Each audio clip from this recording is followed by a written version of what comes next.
Welcome to another Gamma Partner Artist Feature interview. Today we speak with Ol1y. Ol1y is one of our Gamma Artist Ambassadors, as well as partner artist. We speak on all things photography, post-photography, compressionism, dithering, collecting, and a whole lot more. I think you're going to enjoy this conversation. Okay, very excited to have Ol1y on with us today. Ol1y is one of our Gamma Artist Ambassadors. He's been a partner artist with us for quite a while. Most people who are aware of him probably know that he's definitely into dithering and compression. Also quite a collector in his own right too. So we're definitely going to dig into all of that. But enough from me. Ol1y, welcome. Love for you to tell your story. It can be where you started. It can be even earlier. It could be maybe when you were a child and you realized that you were creative or interested in the arts. But yeah, right up until this point, tell your story. Sounds good. Thanks, Brett. And yeah, thanks for having me on, of course. So yeah, I suppose it's probably worth going back to fairly early to kind of track, I guess, my interest in art. So I grew up in kind of an artistic household. So my dad was an avid kind of photographer, never professional, but always had cameras. So there were kind of cameras around the house, and in fact, I've kind of mentioned this before, but my what became my bedroom after I was born was originally a darkroom in the house. So my dad used to produce his own, kind of develop his own film and do his own prints, mainly kind of black and white photography. But I just remember kind of as a child growing up around cameras, and kind of he used to keep the kind of slides. We had like a kind of cupboard in the house where there'd be all the slides would be kept from kind of they used to travel a lot, my parents, so there'd be, you know, photographs from, you know, Morocco and kind of all these kind of far-flung places around the world. So very much kind of grew up with art kind of around the home, and as well I grew up not too far outside of London. So there was a lot of opportunities to go into London and visit galleries, kind of the Tate Museum and the National Portrait Gallery, and all of these great kind of galleries that we have in London. So spent a lot of time as a child visiting those galleries. I then sort of started kind of borrowing and ended up kind of taking kind of cameras that were around, and started kind of my own sort of experimentation and kind of going out and kind of taking cameras when we went away on holiday and out for kind of trips to places. So started to kind of learn initially with a film camera, and then kind of moved on to kind of digital cameras. So I had that kind of interest from a relatively young age. I also sort of started, I was quite interested in sort of street art, so graffiti, and especially when kind of Banksy first kind of came around, was really interested in what he was doing, and the kind of lore around the fact that no one really knew who he was, and he'd kind of appear, and obviously visiting London often, you know, there's obviously Banksy kind of stencils all over the place that you see around London. So was really interested in that. I also, when I was kind of starting to experiment a bit more with photography, came across DeviantArt. So that was my kind of, I guess, first introduction into the idea of sharing work and kind of getting feedback, and also exploring what other people were doing, and I guess a bit of a community. That was my first introduction to community, I suppose, online kind of community, really. So you'd get to kind of know people, and people would follow each other, and so, you know, that was a really good kind of environment, and people would give you a bit of feedback on maybe trying something a bit different.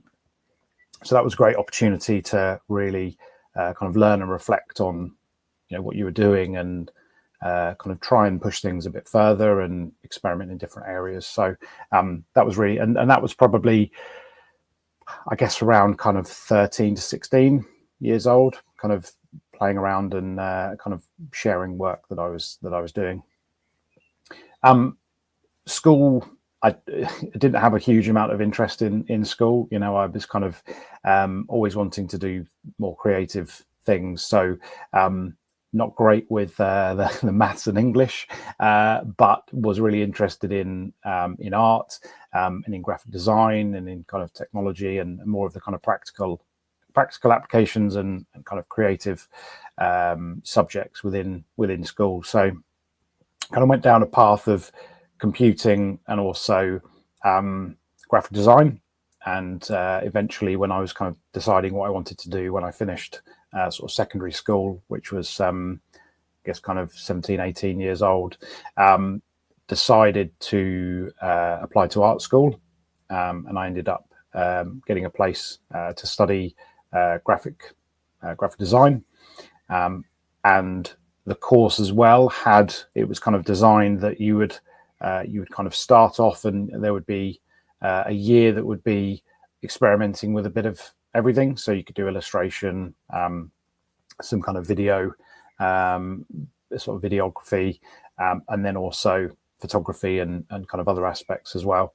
And at that point, because of my interest in photography, it kind of made natural sense to kind of go down that path. So completed my degree and had the opportunity to kind of be able to use much better kit than I had the capability to get hold of. So we had a full kind of photography studio with proper lighting and medium format digital cameras and all those things. So and the class was relatively small. I think we were only about 20 students or so. So it was a very kind of close group.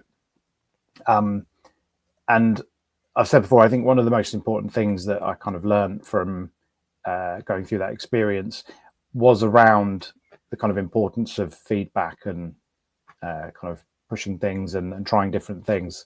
So we used to have kind of a weekly crit session where people we'd be set kind of assignments for various things as part of the course, but everyone would have their own kind of different styles that they would kind of follow depending on what they were interested in. But we would all kind of come together and everyone would sort of share where they're up to and that kind of work in progress state, basically. And everyone was really kind of open to receiving, but also felt comfortable to kind of share their feedback as well. So again, there's that kind of continual feedback and learning, I suppose, from what other people are doing. And, you know, and it was all, luckily it was all kind of constructive feedback. So there was no that's rubbish. But it was really good. And it kind of helped you open your eyes, I suppose, to other things you could try and sort of just more experimentation, really. So that was a kind of really important sort of thing to go through, really, I suppose, as you're kind of learning your style and kind of trying different things. So yeah, so finished off my degree there, then kind of had to get a real job, they'd say. I didn't really have much of an opportunity to go kind of try and make it kind of full time in photography. Needed to pay the bills, so went down a kind of career in IT, which I'm sort of still into today. But yeah, so that kind of in between that period of sort of finishing university and being used to effectively being able to just kind of go out and shoot whenever I wanted and spend as much time as I wanted editing and kind of experimenting. Then had to kind of deal with life as you leave university and you have to fend for yourself. So,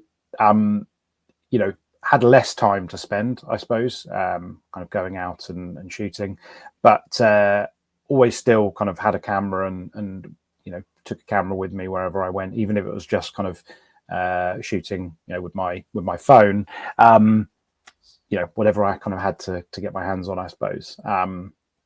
So yeah, kind of continued on doing that.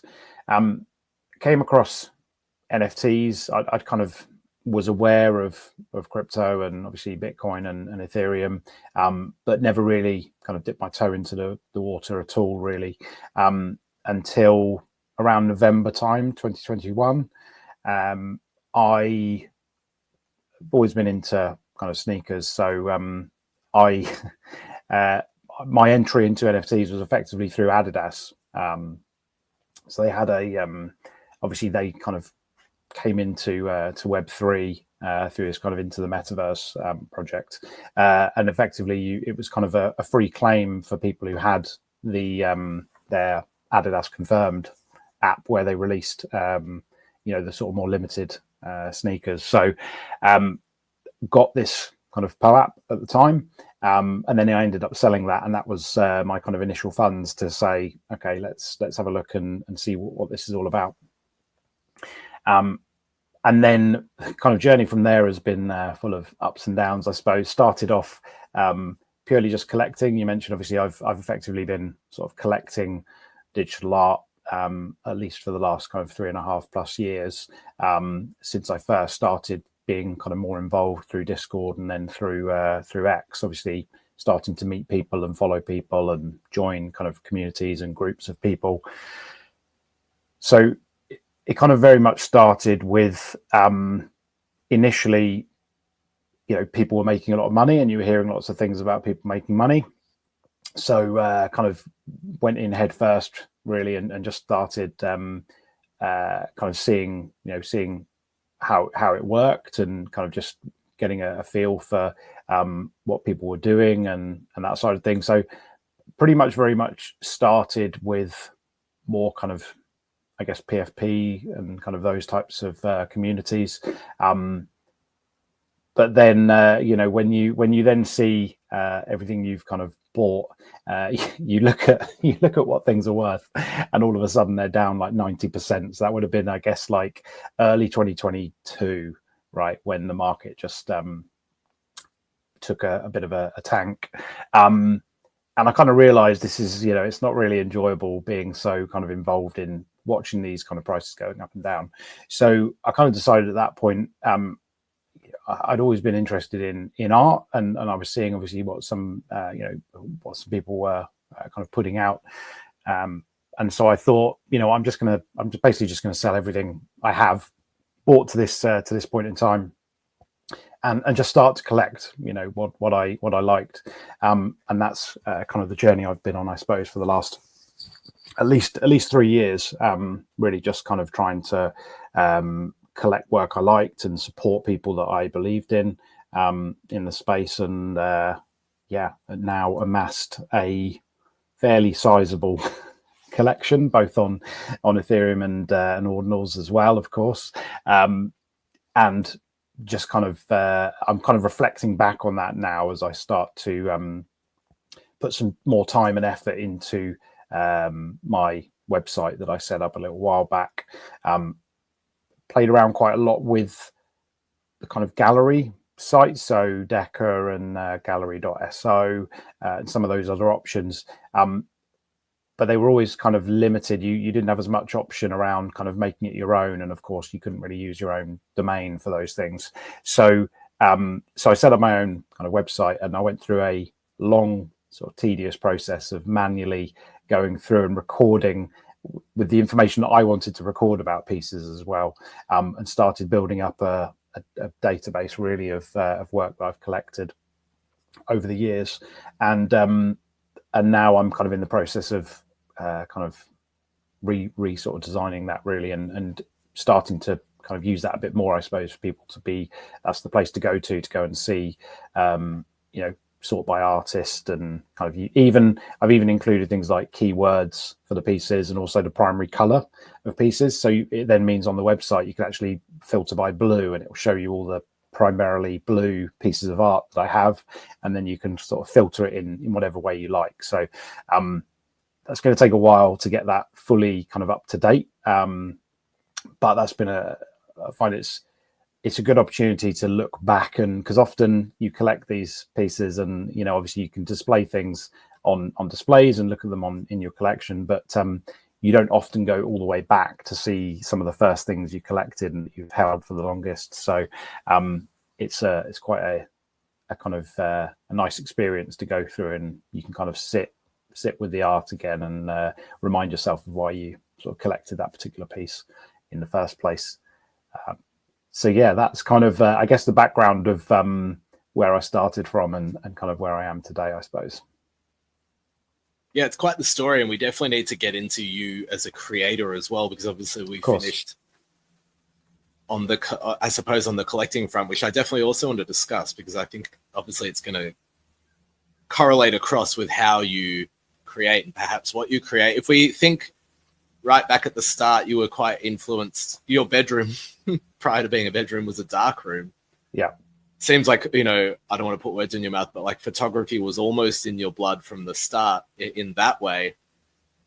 It's interesting because some of the work, at least that I've seen that you've put on Bitcoin, is photography based, even though it's, quite clearly been influenced by the ditherers and the compressionists of, this era, which you're part of. But yeah, talk to us about that photographic journey. And obviously, yeah, you then followed through with it at university or, art school as well. Yeah. Yeah. So I guess, yeah, kind of continuing on from where I kind of left the first sentence, spent a long time collecting, and it took me a long time before I decided actually to, put myself out there, I suppose, because there's obviously a, you kind of take a risk, and it's kind of nerve-wracking to actually start to share your own work, and especially to actually put it out there for sale, and in the hopes that someone might like it enough to want to buy it. So that was a kind of interesting journey, because I almost as a kind of experiment in a way, really. So around the time that Manifold first kind of came out, and they kind of released the kind of open edition option, and people were starting to experiment with kind of low cost or free kind of open editions, followed by the opportunity for people to burn something to receive something else. I decided to kind of go back and look at some of the work, some of the pieces that I'd shot while I was at university. And it kind of coincided as well with, I think I was just approaching 1,000 followers on X. So it kind of felt in my mind like something to do to kind of, I guess, mark the occasion to a degree, as well, was to effectively mint a piece of photography and put it out there as a free, open edition, not expecting anything in return, obviously, just let people collect it if they felt like they wanted to collect it. So I can't remember the exact date that I did that, but it was in 2022, I think, kind of late 2022. And that was the piece, kind of the piece that you see behind me on the screen. And it was a photograph that I shot in Wales, in the UK. So we used to, the kind of 2 years of the course, the group of 20 or so of us that were on the photography course, we did a kind of organised trip to Wales, and lots of kind of hiking to these kind of remote places around the countryside. And there was always kind of great opportunities to photograph, kind of in this case, kind of abandoned kind of industrial buildings that were kind of left, and obviously were being used a lot. And then as the kind of industry started to die out, these kind of remnants of the buildings are kind of left high up in the hills in Wales. So I kind of just decided that I'm going to kind of put this out there and see what happens. So that was collected. I think around 130 or so editions were kind of collected. And I didn't really think too much of it at the time. I hadn't kind of thought, well, if this goes well, I'm definitely going to start doing more and maybe do something, that I'm going to sort of charge for. I just kind of wanted to mark the occasion, really, of kind of getting to a certain stage in kind of following, and start to, I guess, start the journey of kind of sharing some of my work and just seeing what kind of feedback I got. So yeah, that happened. And then I think not a lot of people kind of took me up on the on the opportunity, but there was a second piece that I did, which was a kind of, you could burn this image to redeem this second edition, which only a handful of people actually did. and then after that kind of concluded, I think I released one other sort of open edition over a period of time. And then there was kind of a fairly big gap. I didn't go straight into starting to kind of go more seriously down the path of creating, really. And then in May time 2023, I was away with the family, kind of on holiday, and I took my camera with me, and we took the dog with us. So it meant that someone would always need to be kind of watching him while others would go out and do activities and stuff like that. So while I was on kind of dog sitting duty, I'd kind of go out for a walk with him around where we were staying and take my camera with me, and just start to kind of get back into, framing and kind of, shooting really. And then kind of took my laptop with me so I could kind of play around with the images, do a bit of post sort of production as well in the evenings. And I was sort of starting to at the end of each day, I'd kind of go through the images and I'd kind of do some editing and started to kind of share them on X. And a lot of people kind of liked what they saw, and it kind of made me think, well, do you know what, why not just take one of the images and mint it and set a relatively low kind of reserve and just see what happens, really. So that was a piece called Undercover, which was a picture of a kind of sort of classic car under a cover, but it was sort of just the cover was sort of just lifting up slightly, so you could see a bit of the car that was underneath, parked outside some garages. And so I minted it late one evening and listed it for sale at kind of relatively low reserve price. And before I knew it, there were about 6 or 7 bids on it, and it sold for, I think, 0.12 maybe at the time. And it was a really good feeling. It was nice to feel like people appreciate what you're doing, and I guess that kind of started the journey of the kind of creator and the kind of artist side of me a bit more. So so sort of started with that piece, and then I minted one other Ol1y, which was sort of more traditional photography, and that was also in May, I think.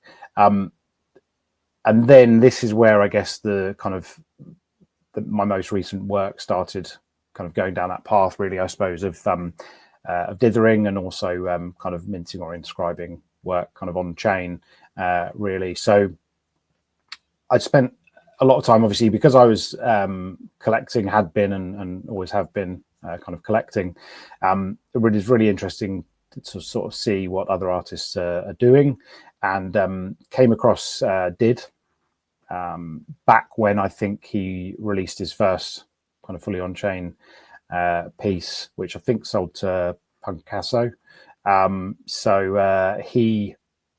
kind of saw what he was doing, and eventually I kind of bought some of his work, and then ended up kind of in collector's chat with him, among a lot of other people that I'm still in kind of groups with today. And as he sort of started to go down the path of creating tools and making those tools kind of freely available to people, he had mentioned that he was working on this kind of extension, a contract extension, to allow you to easily and efficiently, compared to trying to do it yourself, to mint PNGs, JPEGs, etc. on fully on chain. So it kind of got me thinking that I hadn't seen a huge amount of people, and it didn't really lend itself that well to photography, right? Because traditionally, even on an iPhone, right, you go and take a photograph on a current iPhone, and the file size is far too big, obviously, to consider anything that you might be able to inscribe or mint on chain on ETH. So that's where I kind of started looking at dithering, and this was, I think, before Did had kind of released his own freely available site where you can play around with different algorithms and color palettes, etc. But I just kind of started to see what happens if I put, a piece of photography through it and kind of play around with the different settings.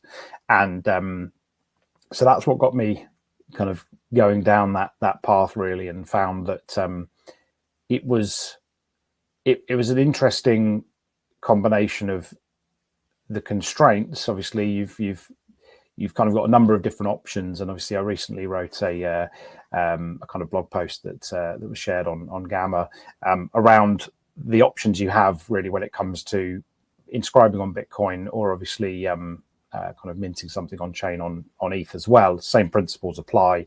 You've got constraints around file size, and there's a number of different parameters you can play with in order to try and meet those kind of criteria, really, and actually be able to either do it at all, or obviously, depending on your budget, be able to afford the cost to inscribe it or mint it. So really started to play around with all the different options and look at, for me, I think the big thing was the color palette, because what I tended to find was when you first kind of load an image, and it does its best to try and pick out the colors and build a color palette based on the most frequently used colors in the piece, it ended up being very kind of washed out.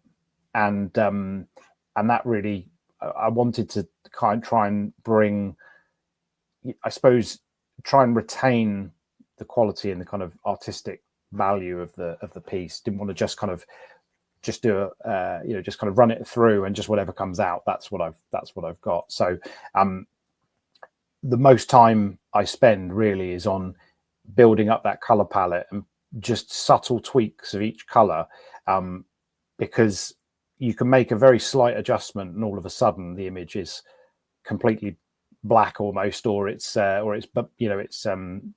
too bright. So there's just little subtle kind of adjustments you need to make to try and get it kind of represented in a way that is as true as possible to the original image and the colors that are kind of there in the original image. So yeah, I kind of started experimenting with that, and I started sharing some of the pieces that I was working on the timeline, and I was getting quite good feedback.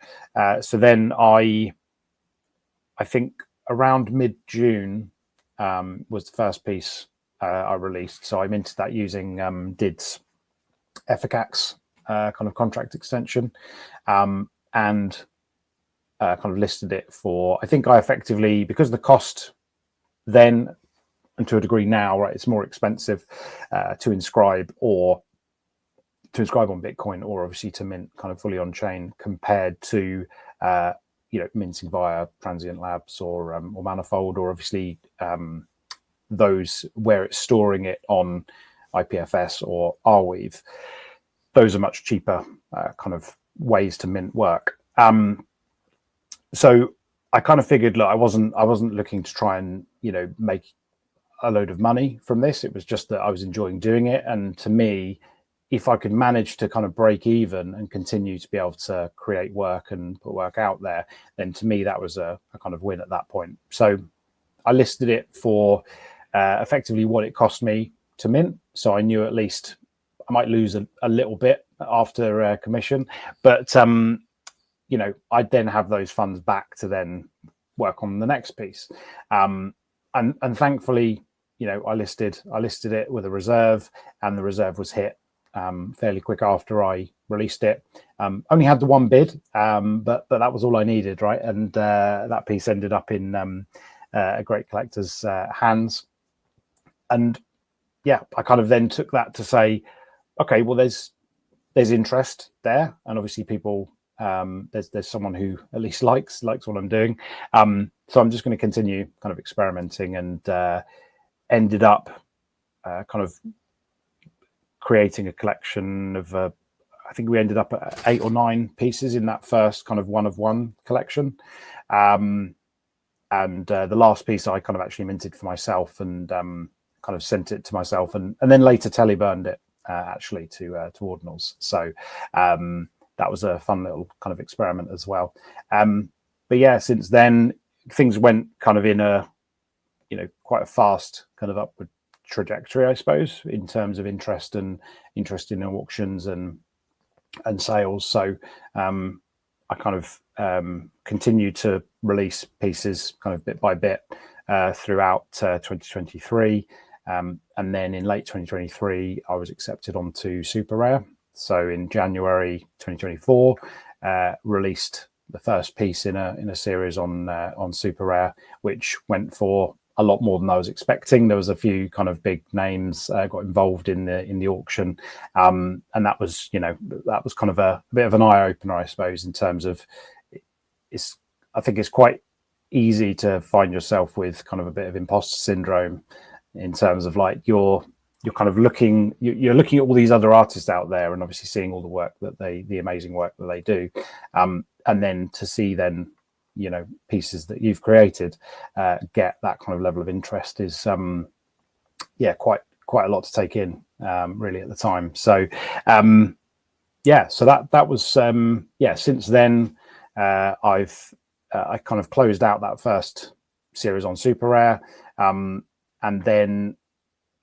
I guess we'll kind of come on obviously to ordinals as well, obviously through yourself and through Marker, our mutual friend, kind of came across Gamma and started to explore Bitcoin and ordinals and inscribing work. Obviously there's a lot of, like we mentioned, there's a lot of similarities there, right? You've got some constraints that you need to kind of adhere to. So I was already fairly well positioned, right? I actually had a bit sort of lighter constraints in terms of like I could go a bit bigger on the file size. So I could go, you know, higher resolution, or I could go with, you know, use more colors or, you know, more detail in the image. So I was already quite well equipped in terms of my process to be able to kind of translate that to ordinals. So yeah, and the opportunity, you know, what really, I guess, kind of made me go down the path was that I'd been kind of thinking about it, but hadn't really found the time to kind of properly look and spend a good amount of time kind of seeing how you go about it, what the tools are, etc. So but then a collector of mine on Ethereum, Crypto 17 Mile, he had kind of approached me and asked whether I'd done anything on ordinals, and I said I hadn't, but I was kind of looking into it. And he basically said that he wanted to collect my first pieces on there, and he asked if I'd kind of create a series to kind of sell privately to him. So that it was kind of a too good an opportunity to turn down, really. I had the opportunity to work on a small series. They didn't want any kind of input on style or anything like that, so I kind of had free reign, really, just to kind of come up with something. And they didn't even want to see them before I transferred them to them. So so yeah, kind of felt a bit of pressure there as well, because you're like, I've got no idea what they're expecting to see, and I wanted to make that work kind of, I guess, stand out in its own right as well, so it looks kind of distinctly different, I guess, from a lot of the work that I'd done on Ethereum. So yeah, so I kind of went and kind of shot a small series of 3 pieces, which I then inscribed using Gamma, and obviously that was my first kind of introduction to Gamma as a platform. So inscribed those 3 pieces, transferred them to them, and yeah, that kind of started the journey, really, into creating and inscribing work on Bitcoin. And it was these 3. It was Alone in the Dark, wasn't it? It was, yeah, it was indeed. How was that process where this collector said, "You've got free reign, just put something on chain for me"? Yeah, as I say, it was kind of exciting, but at the same time a bit daunting, because like you say, they've collected some of my work on Ethereum, which is different in terms of the color palettes, I guess, are closer to a representation of what the original image looked like. With this series, I kind of wanted to focus a bit more on a kind of I guess, a specific kind of color palette that would tie the pieces together really, really well. And that's something actually that I kind of felt about the collections that I did, the kind of one-of-one collections that I had on initially that I kind of sold through the foundation and then through Super Rare. Those first ones were, you could kind of see the experimentation. So they broadly look similar because they have kind of dithering. They use dithering, but they don't. Not all of the pieces I feel work, completely cohesively as a series, because they were kind of created over time, and I tried to be mindful of having them look and feel kind of similar to the other pieces that were in the collection. But because they were being released, they were being created and released over a period of months at a time, you didn't have that ability to look at all the pieces as a series effectively and then release them in one go. So this was my first opportunity, I suppose, or the first opportunity I took to really kind of narrow down the photographs that I thought worked the best, and then kind of work on what the color palette should look like, and try and kind of bring those together so that they actually followed a story, I suppose, and they felt like they were one cohesive kind of series, really.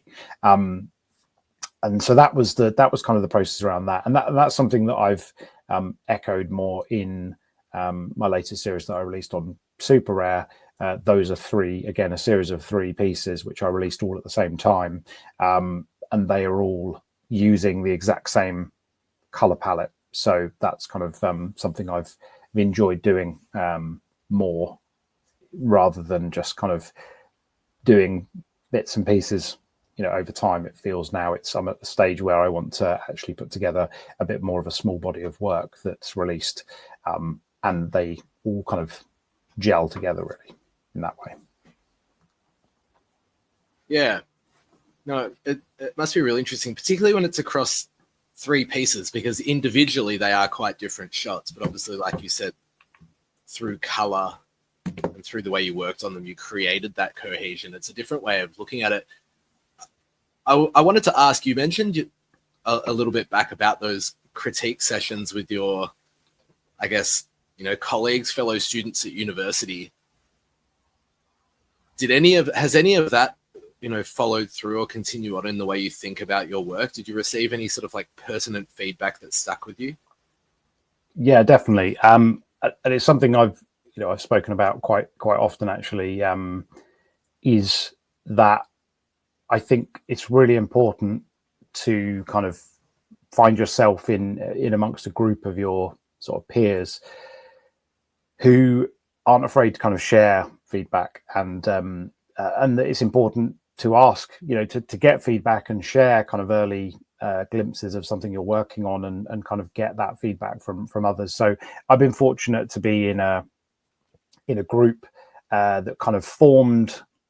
I think it was Ella who first kind of set the group up. Potentially, it was a long time ago now, but we started finding that a lot of people were kind of crossing paths on the timeline, and we were all following each other. So we decided to kind of put a group together so we could bring everyone together, and that group has grown kind of fairly steadily over time. It's still, I think, maybe 30 people or so it's not a big group, but it's a group where everyone has a kind of a unified interest, I suppose, in on-chain art.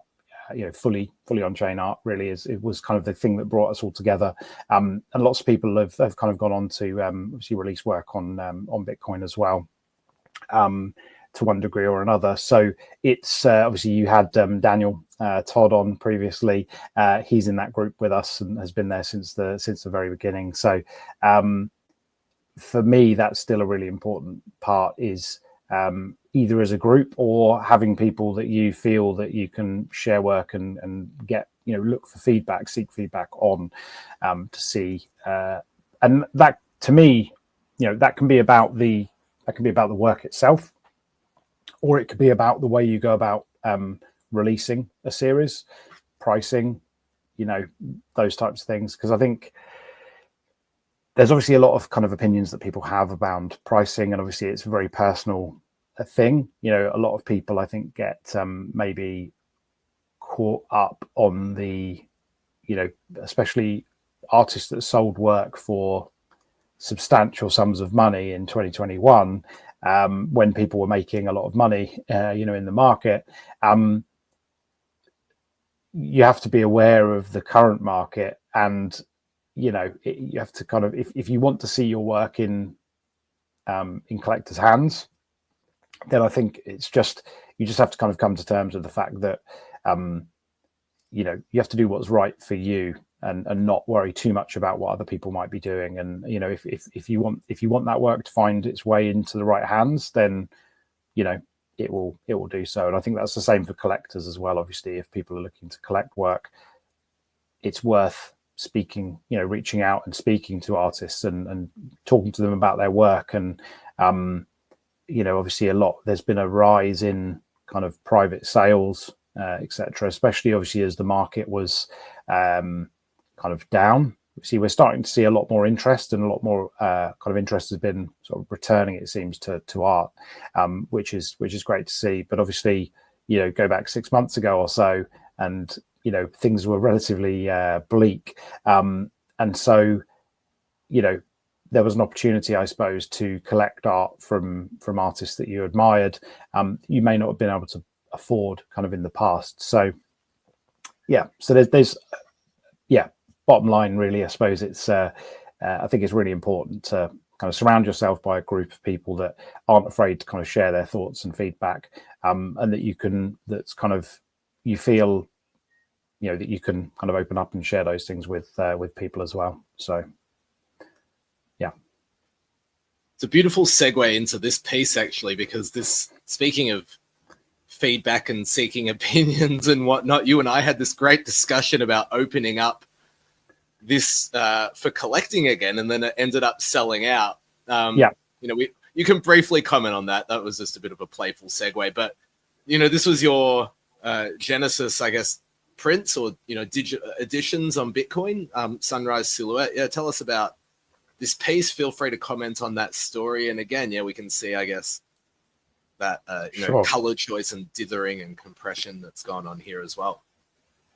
Yeah, thank you. I mean, interestingly, it was kind of, I had the series on, obviously, that were kind of privately sold, and kind of following on from that, I kind of enjoyed the process, and I guess kind of the fact that you could push things a bit more in terms of we could kind of go with something a bit higher resolution, and also the fact that I'd kind of gone with more of a kind of 2 to 3 color palette, in that series. So obviously applied and was accepted as a partner artist on Gamma. So obviously the next kind of logical step really was to come up with something that I wanted to release as a print. I can't remember the exact, you'll probably be able to tell me this, but I can't remember exactly when I first kind of released this as a print. It's a good question. Whilst you're talking to us about it, I'll do a bit of digging. Yeah. So effectively, when we originally kind of released it, I decided on kind of 50 pieces, and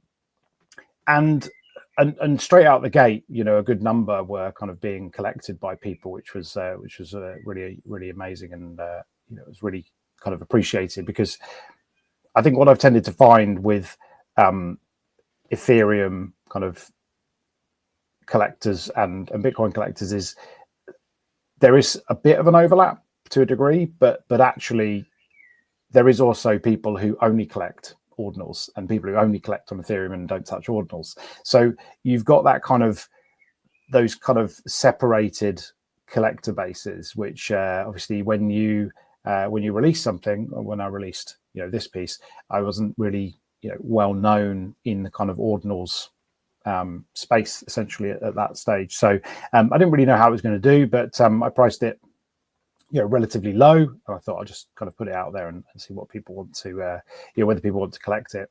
And I think at the time I put it on a kind of timed sale window effectively, and when it ended again, trying to test my memory here, but I think it was about 30 or so, maybe high 20s to 30 pieces out of the 50 had sold.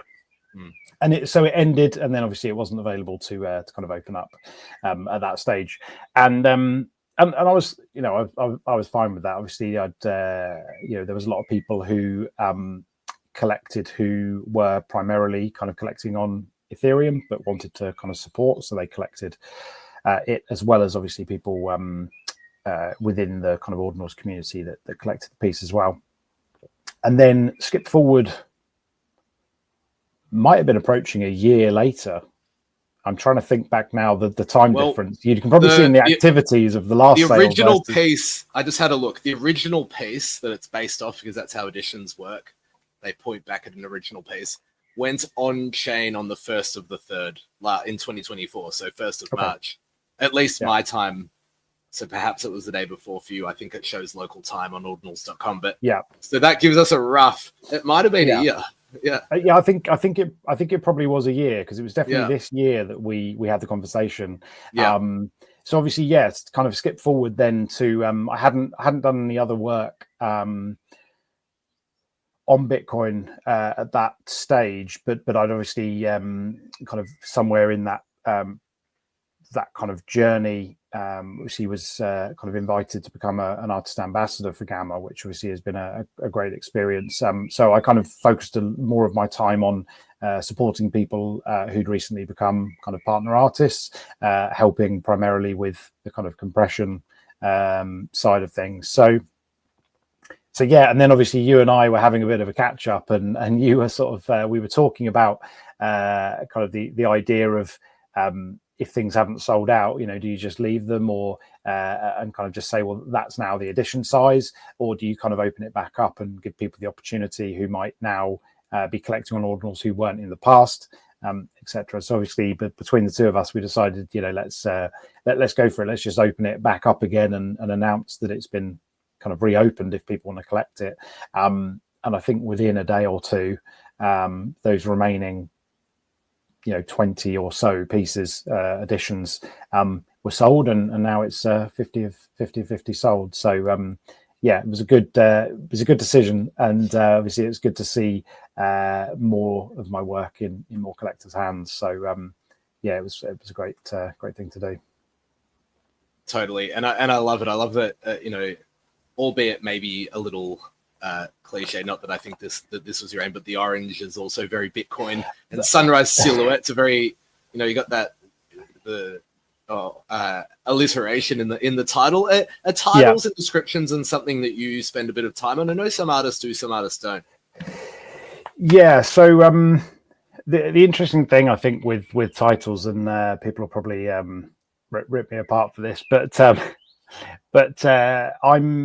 I have dyslexia, so I sometimes struggle with kind of putting words against things and reading and writing, but also I've found more recently that actually it probably affects more things on the kind of executive sort of functioning side of things, and perhaps that's why I ended up leaning more towards kind of the creative path as well.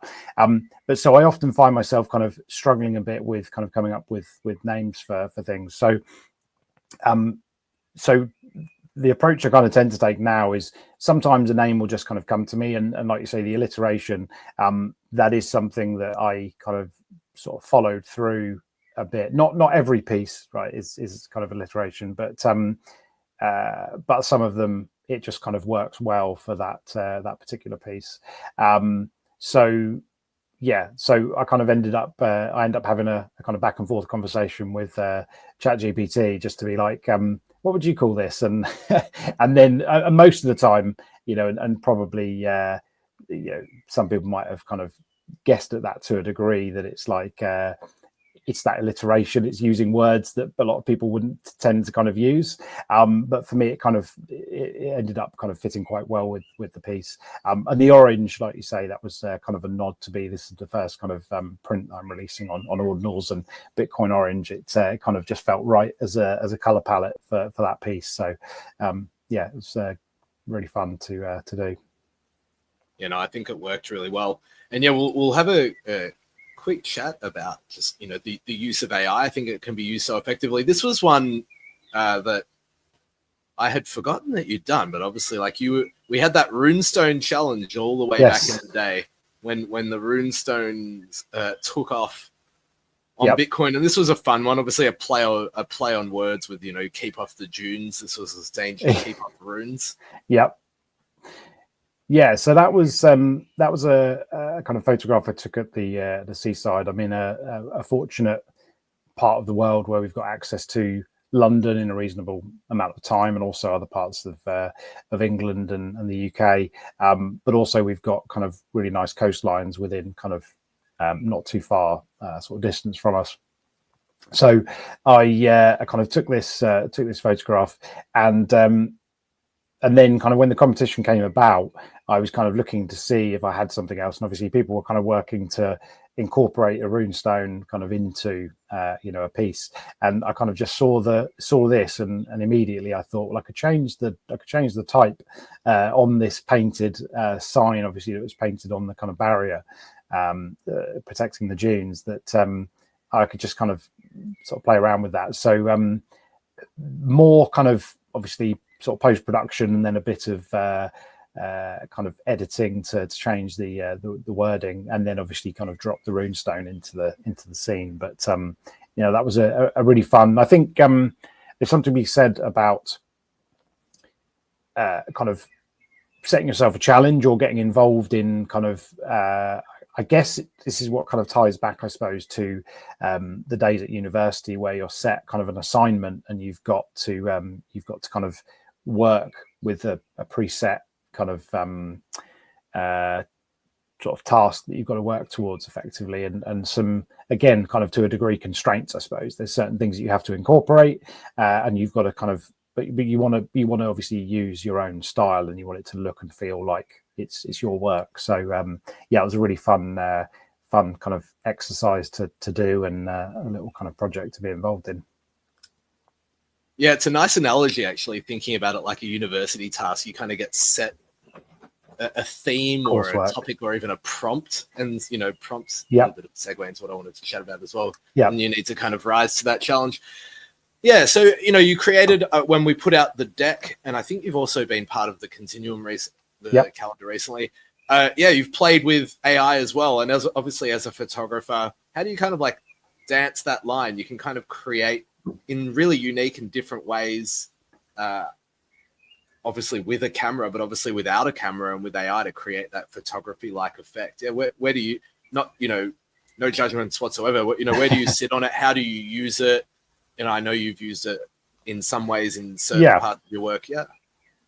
Yeah. So I think, like I was fascinated when, especially from the kind of, I guess, the early interpretations of, I don't know if the term may not be still being used by now, but kind of post photography, right? So kind of photography like imagery created through the use of AI, and I guess kind of people like Ol1y Renisto was kind of, I guess, the first kind of large scale kind of work that I sort of saw using that kind of style, and obviously there's different levels to it, right? Ol1y obviously has spent an incredible amount of time building his own models, and that's kind of compared to just putting a prompt into Midjourney or another AI and kind of coming up with something. But obviously we can see, week by week, month by month, the differences in how far things are going and how realistic things are. Back in the day with the classic, you do some photography and there'll be, those kind of natural quirks almost that come out, right? So like Ol1y's Life in West America has these incredible kind of people with 3 or 4 limbs and kind of split the image, and things are kind of chopped up in funny ways. But so to me, I kind of really liked where people were embracing those anomalies and really kind of, I guess, kind of pushing those even further to a degree as well. So so I really appreciate what people are doing, especially around kind of AI photography, or kind of photography like images, and I collected quite a few pieces. Pop punk, I've been kind of following and a friend with for a long time, and so I collected from a couple of his series that he did, which were yeah, kind of effectively kind of post photography. He kind of created an imaginary world where he kind of, that's where he kind of prompted the kind of image generation from, and kind of then sort of curated a series from that. So yeah, really appreciate the work, and as a collector, I suppose, as well, I collect a lot of different things. You know, I collect a lot of photography, mainly because, you know, that's what I create, so it's kind of natural that I'm drawn to the work of photographers as well, but I also collect kind of pretty much everything else under the sun as well. So I like to have a good kind of range of that I can showcase, I suppose, within my collection. And yeah, the kind of, for me, the use, that was I think that was, aside from generating something to enter kind of a competition or just for fun to kind of share things, that was the piece for the card collection. Was I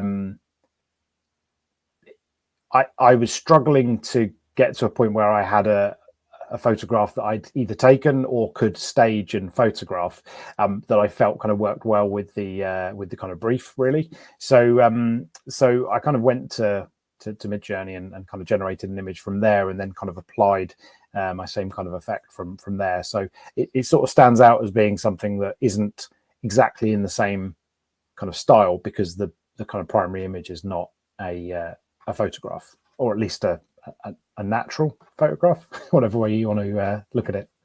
So yeah, I think that's a really interesting way to phrase it. And, you know, like before you mentioned with that other artist, intent and meaning and narrative behind it, you know, what they're trying to portray, and, you know, whether it be a one-of-one or across a collection, and then even for yourself being able to execute on something that you felt was authentic to meeting a design or a task. So yeah, really well said. Appreciate that. Let's have a look at a couple of pieces that you've just got on a collection that I suppose might be growing, called Ol1y. You know, that I guess you've been adding to your family tree as you've been using parent-child. But yeah, what's going on in here? You know, talk us through these. Yeah, so this was, as I was starting to, I guess, kind of learn more, and I guess get more of an appreciation for what you could do with kind of parent-child inscriptions, and also kind of re-inscriptions as well.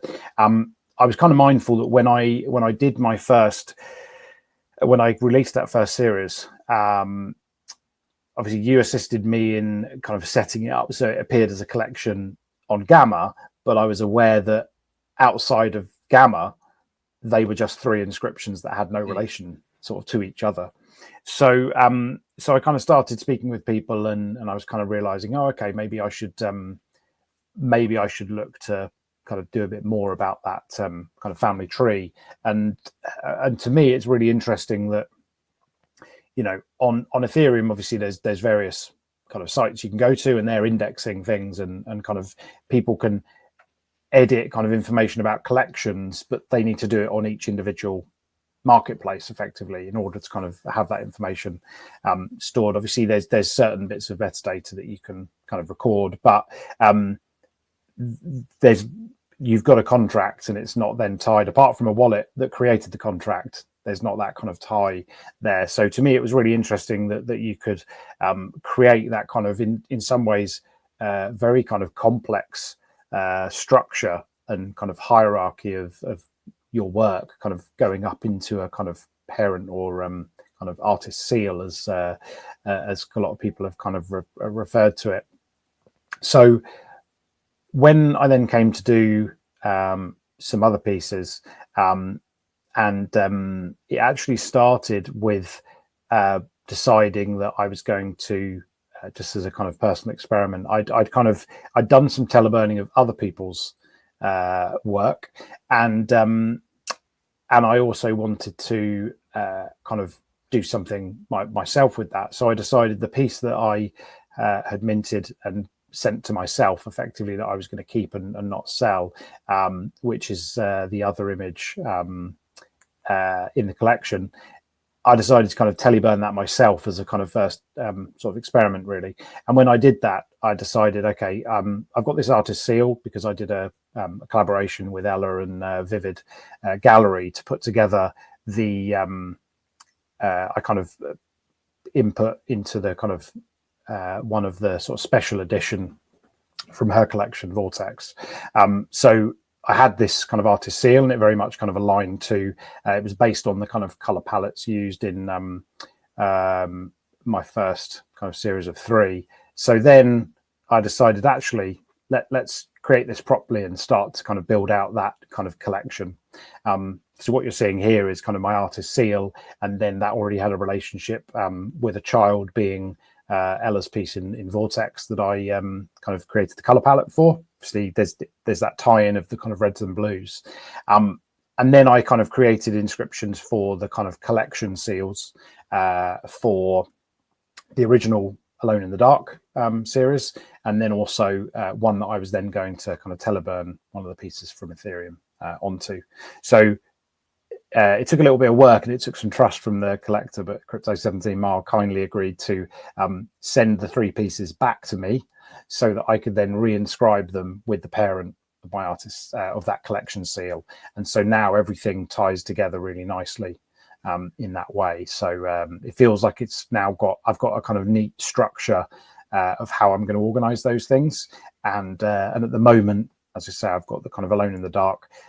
There's obviously the print, which I haven't gone down the path of trying to attempt to do anything with that. So that will just stay as its own sort of standalone print through Gamma. But for these kind of one-of-one pieces, that's where I went. And one of my collectors, I kind of put the word out there, and I may ask again if anyone wants to do it. But effectively, I gave the opportunity for people to teleburn their piece on Ethereum. They're one of mine in that same collection, and I would inscribe it on ordinals for them, and then obviously they would send their piece on Ethereum to the ordinals burn address linked to it. So and one person took me up on that, which was Luke Grindhouse. So yeah, it was now it's a collection of 2 so far, and then that's kind of where we are today, really.